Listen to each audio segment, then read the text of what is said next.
Today is March 11th. We're finishing combined gas law and ideal gas law. If you did not meet in my class today, then you are more than welcome to go ahead and take these notes and be ahead, because we will hit these quickly on Monday when we come back and review on Tuesday, test on Wednesday.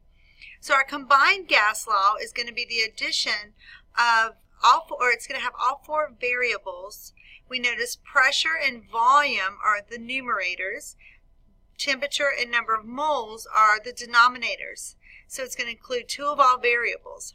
P1 V1 divided by N1 T1 equals P2 V2 into T2. Then we're also going to go over the ideal gas law. This is Pivnert. And you'll have only one pressure and volume, moles and temperature for each one. Go ahead and pause this so you have time to write it down. So our combined gas law is going to relate two different pressure, volumes, moles, and temperatures. Remember, temperature must be in Kelvin. We're going to add 273 if it's in degrees Celsius. So here's our formula. If one variable is missing, just cross it out on both sides. So let's say if a problem doesn't give me volume, but it gives me pressure, moles, and temperature, I'm still going to write it, and then I'll just cross it out. Okay? Okay, so let's work our problem. The pressure in a container is 565 millimeters of mercury. There is my P1 at a temperature of 35 degrees Celsius. There's my T1 that must be in Kelvin, and we add 273 to it, and contains 0.45 moles. There's my N1 of a gas. What will the pressure be? This is my P2. If the temperature is increased to 45 degrees, this is my T2, and it must be in Kelvin, which we add 273 to. If the moles increase to 0.95, that's my N2. Okay, so I have many variables, so I can use my combined gas law.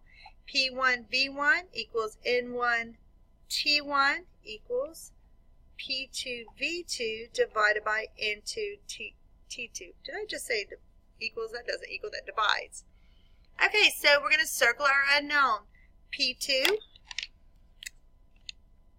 But there's a problem. I don't have any volumes here. So we're just going to cross out volume on both sides and still be able to use this formula.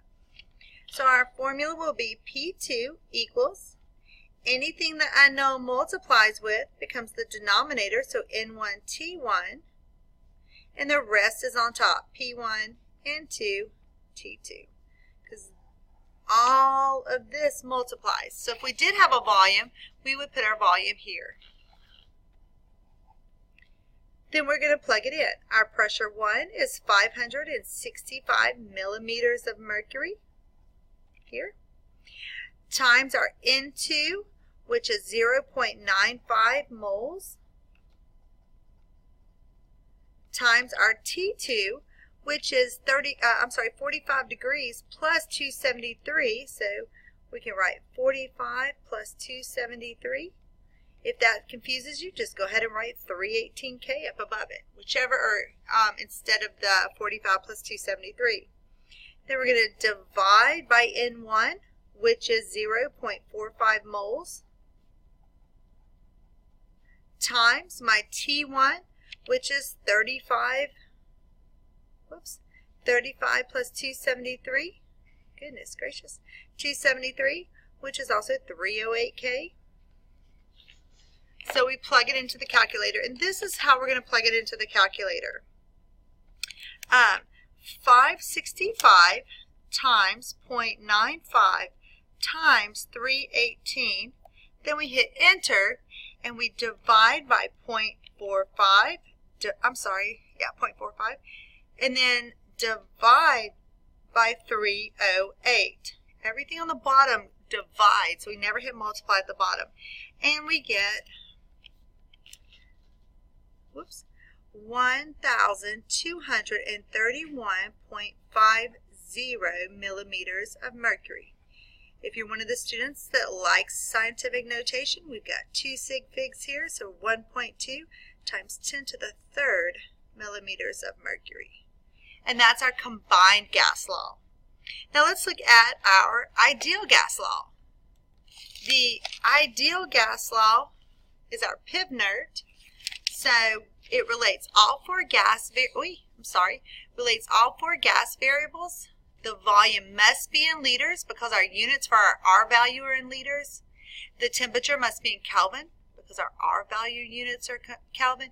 And if you're given grams in the problem, you're going to have to convert that to moles if it's needed. Sometimes I'll give you moles, sometimes I'll give you grams. So the R value is going to be based on pressure units. In this case, we have atmospheres, so this would be the number we use for the R value. Here we have millimeters of mercury, we'll use 62.4. Here we're at kilopascals, 8.314. And here we're at PSI, which is 1.21. Okay, so let's work a problem. Of course, go ahead and stop the video so that way you can write all of this down. So our problem is, what is the temperature in degrees Celsius if 1.32 moles, there's our N1, of a gas, this would be our T1, occupies 0.35 liters, there's our V1, at a pressure of 1.06 atmospheres, there's our P1. So our formula is PV equals nRT, PIV-NERT. So we're looking for T1. We circle it and get it by itself. So we circle it, get it by itself. Anything that unknown multiplies with becomes our denominator. So T equals nR at the bottom and PV at the top. Now we're just going to plug and check. Our pressure is 1.06 atmospheres times our volume is 0.35 liters divided by the number of moles, 1.32 moles, times our R constant. Go ahead and look back at your R constants and see which one that we will use. So here our R constants are 0.0821 for atmosphere. So that's the number we will use because our pressure is in atmosphere. 0.0821 atmospheres times liters divided by moles times Kelvin. Okay, so here we can see our atmospheres cancel, our liters cancel, our moles cancel, and we're left with Kelvin, which is our temperature unit. So then we just plug it in.